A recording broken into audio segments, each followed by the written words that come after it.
el tema, el temario del programa de este semestre. Es que lo he estado buscando, pero no lo encuentro. A ver si me lo pueden mandar, porfis. En una captura de pantalla o en un documento con cualquier formato, pero es el temario el que me hace falta, el temario. El que dan, ¿Mande? el que dan en la escuela es que creo que ese no lo tenemos. Ah, ok. Bueno, entonces ahorita lo checo en mi correo electrónico y, bueno, pues entonces yo se los voy a enviar a ustedes. Lo voy a checar en mi correo electrónico. Ok, bueno. Entonces, Gracias. ¿ya están todos conectados? Ya se están conectando. Ok, excelente. ¿Ya está listo el ponente de hoy? Sí, doctor. Sí, ok. Bueno, pues vamos empezando.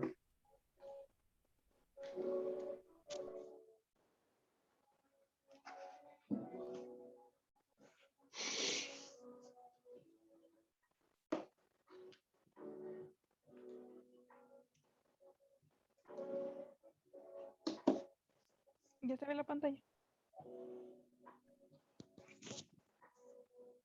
Sí, ya podemos ver tu pantalla.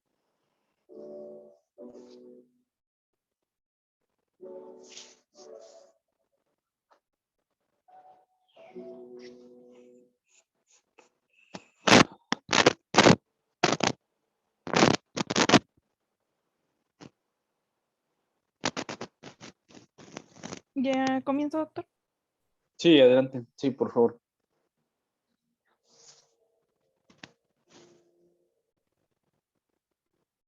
Bueno, ahora vamos a ver la fractura de la pelvis.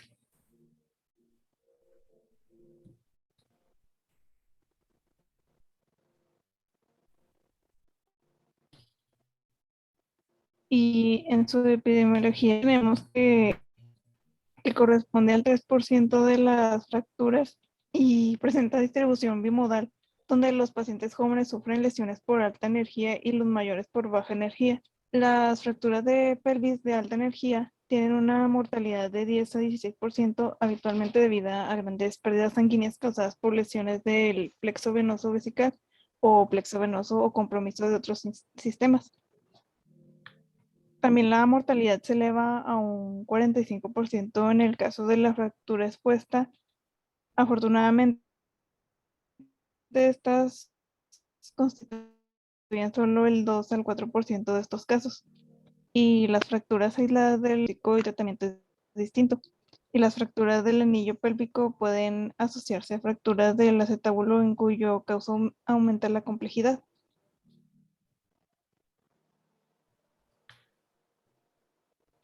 También dentro de las complicaciones frecuentemente asociadas se encuentran lesiones del tracto genitourinario, vesicales y de uretra posterior.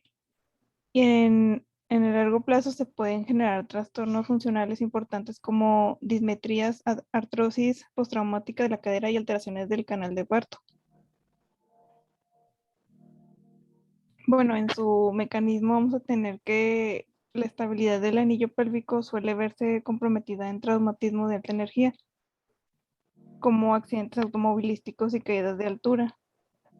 También las fracturas por baja energía se ven en ancianos osteoporóticos o en jóvenes deportistas con esqueleto inmaduro entre 14 y 17 años, donde la tracción muscular provoca avulsiones óseas y en ambos casos no se altera la estabilidad del anillo pélvico.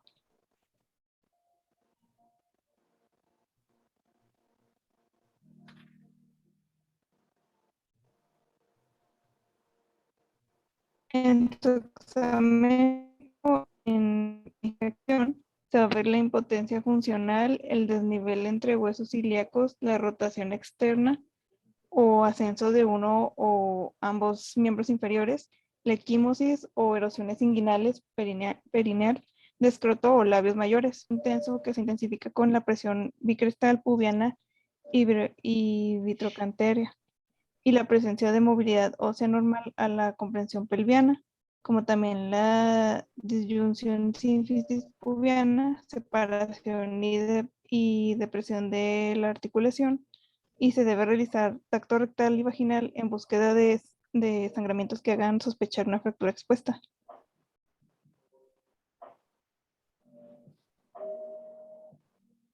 Bueno, en sus exámenes se va a hacer una radiografía anteroposterior de pelvis, que esta pues va a detectar el 80% de las fracturas, o un ATAC, que va a ser el examen de elección Gold Standard, o una ecografía FAST, que para detectar la presencia de hemorragias intraperitoneales.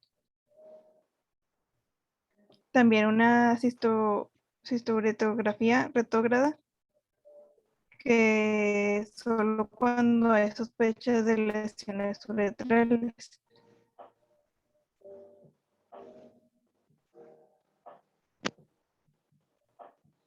Y en la radiografía anteroposterior de pelvis se puede complementar para una mejor y detallada visualización con inlet, que es una proyección anteroposterior inclinada en 40 grados hacia caudal y permite ver el anillo pelviano y la ala ilíaca. O una proyección de Judet alar, que el paciente es rotado en 45 grados para cada lado, que permite mejor la visualización del acetábulo. O la de outlet, que es una proyección anteroposterior con inclinación de 40 grados hacia cefálico y permite apreciar el sacro y las articulaciones sacroiliacas.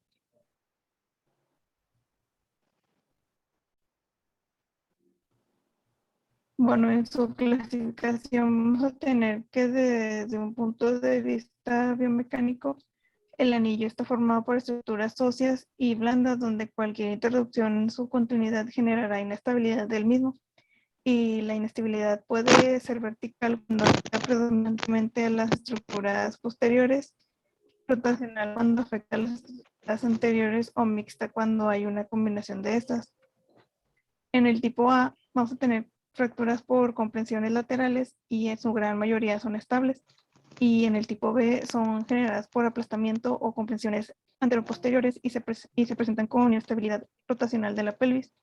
Y en el tipo C son provocadas por caídas desde alturas con comprensión axial y se comprometen los ligamentos posteriores y anteriores en forma completa, generando inestabilidad rotacional y vertical.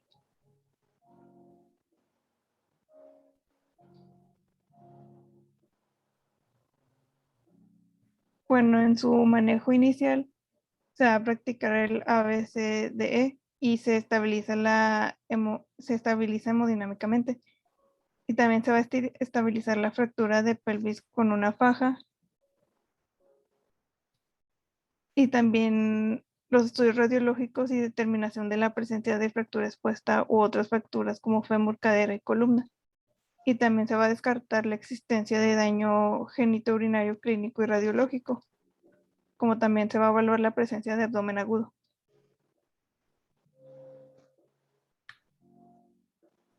Bueno, ahora vamos a ver su tratamiento definitivo. En el conservador, pues va a ser indicado en las fracturas por baja energía, no desplazadas y estables, y pues va a consistir en el uso de analgésicos y reposo con una deambulación precoz protegida con bastones en la medida que lo permita el dolor. Y en la quirúrgica se va a realizar de preferencia en pacientes con lesiones de alta energía en el contexto de un politraumatizado. Y pues la fijación inicial se va a realizar habitualmente utilizando un tutor externo que va a permitir una forma rápida de controlar la mayoría de las veces pues la inestabilidad del anillo pélvico, y va a reducir el riesgo de shock, hemorragia y controlando el dolor. Y en la fijación interna con osteosíntesis va a constituir generalmente el tratamiento definitivo. Y pues las alternativas más habituales son el uso de placas y tornillos con técnica abierta o el uso de tornillos con técnica percutánea.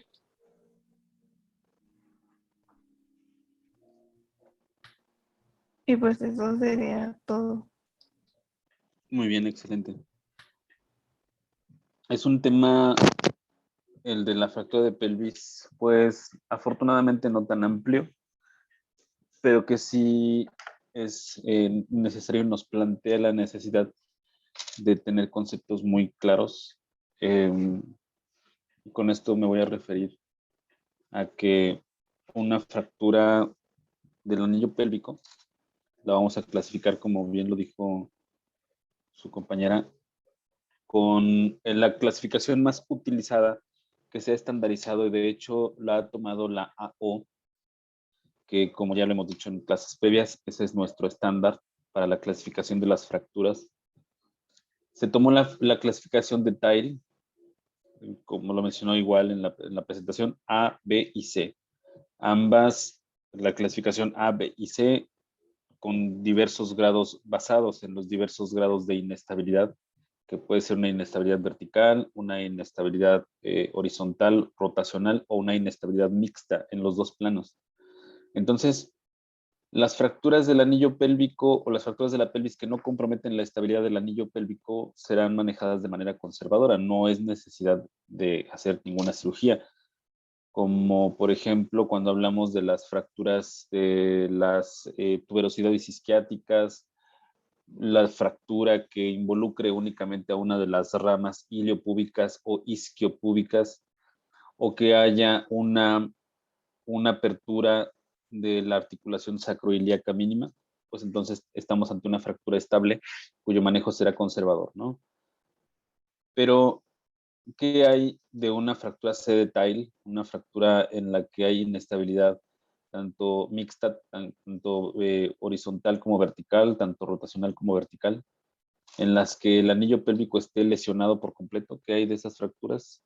Pues esas serán manejadas, esas representan una urgencia que puede comprometer la vida del paciente o la función.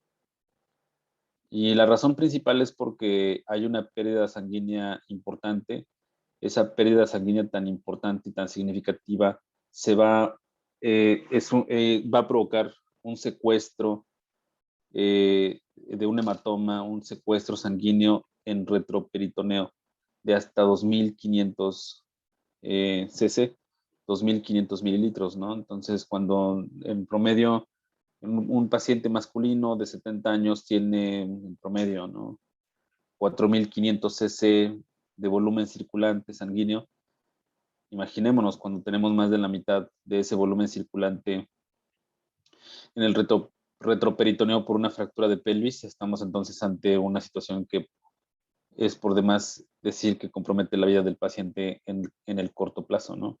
Incluso existen varios pacientes, varios de estos pacientes fallecen antes de llegar a un centro hospitalario. Es necesario hacer una evaluación por pasos, según el protocolo ATLS, porque cuando hablamos de una fractura de pelvis, estamos hablando de un mecanismo de alta energía, accidente automovilístico, lesiones por aplastamiento.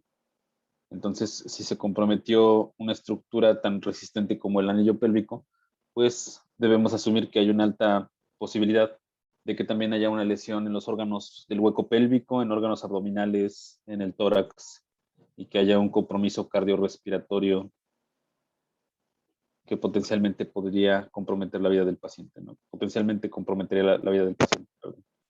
¿Hasta aquí alguna duda? No, doctor, todo bien. Ok, voy a mostrarles ya nada más. Voy a compartir la pantalla para mostrarles cuál es el manejo de urgencia de una fractura de pelvis. Bueno, quiero también abundar ya hablamos de la alta sospecha, el alto índice de sospecha que debemos de tener de una posible fractura de pelvis cuando tenemos a un paciente que llega a nuestro servicio de urgencias trasladado por una ambulancia, que quizás esté con pérdida de la conciencia, quizás tenga visiblemente múltiples traumatismos.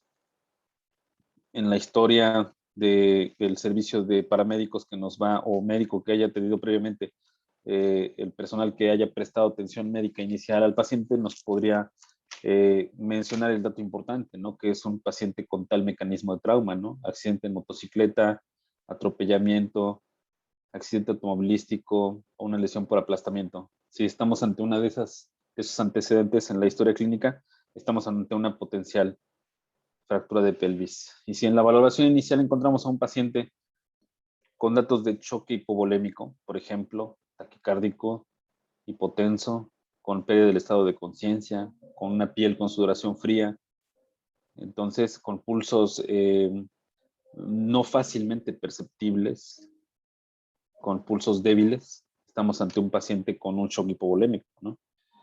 Y que tenga una alta sospecha de lesión en la pelvis, ¿no? ¿Qué otros datos clínicos en la valoración secundaria nos van a decir que el paciente tiene fractura de pelvis? ¿Qué otros datos? Bueno, pues sangre en el meato uretral, porque como lo hemos mencionado, una fractura de pelvis viene asociada muy frecuentemente con fracturas, con lesiones, perdón, en la uretra, con lesiones en los órganos pélvicos y que una manifestación pudiera ser sangre en el meato uretral, en el meato urinario, perdón. ¿Y qué otro dato en la valoración secundaria nos puede decir que una fractura de pelvis? ¿Qué otro dato? Una asimetría de las extremidades inferiores. Lesiones musculoesqueléticas asociadas en las extremidades inferiores. Asimetría, posiciones, rotación interna o externa de alguna de las extremidades. Otro dato clínico puede ser un hematoma en el periné, una equimosis y un hematoma en el periné de nuestro paciente, que al hacer un tacto rectal, que es parte de la evaluación secundaria según el protocolo de ATLS en el servicio de urgencias, que al hacer un tacto rectal tengamos sangre en nuestro guante, que detectemos sangre en el tacto rectal, ¿de acuerdo? Entonces, eso nos va a reforzar todavía la sospecha diagnóstica de fractura de pelvis. Y por último, en la evaluación secundaria, ¿qué nos va a hacer pensar en una fractura de pelvis? En la evaluación secundaria, pues vamos a encontrar que hay crepitación, que hay movimiento. Nosotros podremos posicionarnos en la parte sobre el paciente, nos podemos posicionar encima del paciente apoyados con nuestras manos en las alas de la pelvis y podremos hacer un movimiento como si quisiéramos abrir un libro.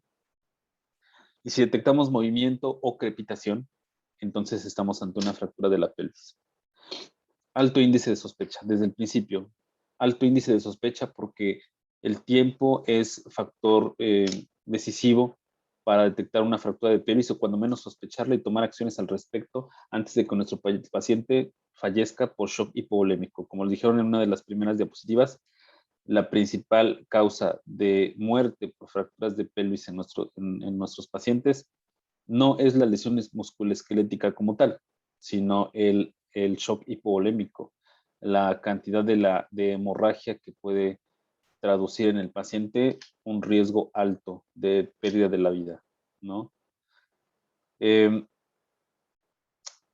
shock hipovolémico se debe a que hay una diástasis, hay una separación de la articulación sacroiliaca. La separación de la articulación sacroiliaca hace que haya un sangrado del plexo venoso, de los vasos que están comunicando al sacro y al ala del ilíaco. Voy a compartirles mi pantalla.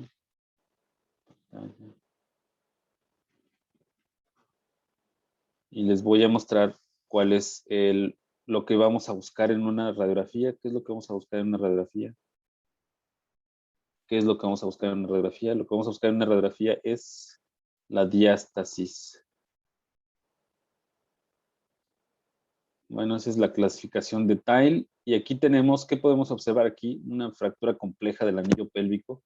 Tenemos trazos fracturarios en las ramas iliopúbicas, en las ramas isquiopúbicas, aunque ese no es el principal problema. También tenemos un trazo fracturario en el ala del ilíaco que se encuentra a nuestro lado derecho. Esa solución de la continuidad ósea es una fractura del ala del ilíaco, pero la lesión principal es lo que tenemos en nuestro lado izquierdo, es una diástasis de la articulación sacroiliaca. Localicemos ahí visualmente la articulación sacroiliaca que está a nuestro lado izquierdo. Ahí hay una diástasis. Cuando hay diástasis de la articulación sacroiliaca, hay sangrado, hay hemorragia. Ese es el sitio del sangrado, ese es el sitio que tenemos que cerrar como urgencia. Se puede cerrar con dos métodos, ¿no? Con el método quirúrgico, con la colocación de fijadores externos por el cirujano ortopedista y traumatólogo, o también, según nuestra disponibilidad de recursos, podemos cerrarlo con esto que les voy a mostrar, que ya lo mencionó su compañera, que es la hamaca pélvica, ¿no? Mejor ilustrada. Esta es la hamaca pélvica, esta es la hamaca pélvica, es una sábana de la cual disponemos en el servicio de urgencias, hasta en el servicio más austero, disponemos de una sábana. Y esta es la forma de cómo vamos a colocar nuestra sábana. Eso es lo que nosotros como médicos generales o como ortopedia y traumatología debemos de poner ante cuando menos la sospecha clínica de la fractura de pelvis. Ya dijimos cuál va a ser el escenario en el cual nosotros vamos a sospechar de una fractura de pelvis. ¿Cuál va a ser el escenario? Paciente con traumatismo de alta energía, accidente en motocicleta, automovilístico a más de 60 kilómetros por hora, o lesiones por aplastamiento o por atropellamiento por aplastamiento, ¿de acuerdo?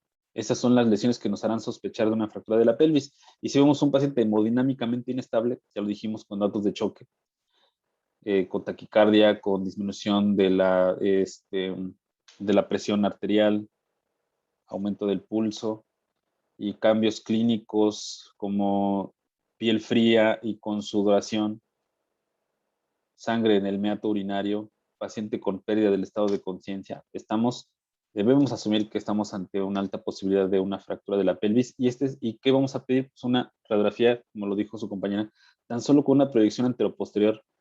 Si nos queda duda con una proyección de entrada y salida, inlet y outlet, si nos queda la duda, pero la mayoría de las veces con una radiografía anteroposterior de la pelvis, podemos nosotros detectar los trazos fracturarios y podemos detectar la diástasis sacroiliaca, tal y como se los mostré en la imagen previa. ¿Hasta aquí alguna duda o algún comentario?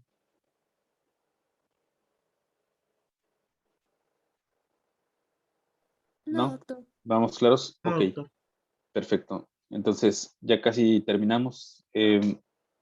¿Cuál va a ser nuestra conducta a adoptar? Pues con la máxima rapidez posible, con la ayuda de varios compañeros, debemos de colocar esta sábana pélvica. Es un procedimiento por demás simple. La hamaca pélvica hace que el anillo se cierre en su parte anterior, en su parte frontal, en su parte delantera, vamos a decirlo así, y es como si cerráramos un libro, así lo dice la literatura, es como si cerráramos un libro. Se cierra la bisagra. La bisagra es la articulación sacroiliaca. Si nosotros con nuestra hamaca pélvica cerramos el anillo pélvico por la parte delantera, entonces, por ende, vamos a cerrar la articulación sacroiliaca. Cerrando la articulación sacroiliaca, controlamos completamente el sangrado, ¿de acuerdo? Y entonces la hemorragia dejará de ser un problema. La hipotensión dejará de ser un problema. Y nos podremos enfocar. Esa hamaca pélvica puede estar de manera indefinida durante varios días mientras se resuelven otras situaciones, otras lesiones asociadas en nuestro paciente o mientras pasa el tiempo para que lo valore traumatología y ortopedia o en lo que se consigue el material y quirófano y se ponen las condiciones necesarias para que nuestro paciente pueda ser intervenido quirúrgicamente. Ahí puede quedar la hamaca pélvica como un control excelente de daños, ¿de acuerdo? Es un manejo provisional, pero resolutivo al fin.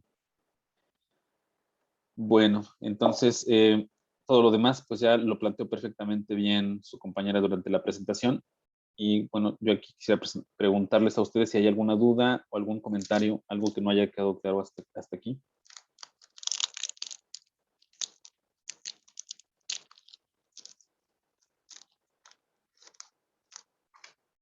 No, doctor, todo claro. ¿Todo claro? Ok, perfecto. Bueno, recapitulemos.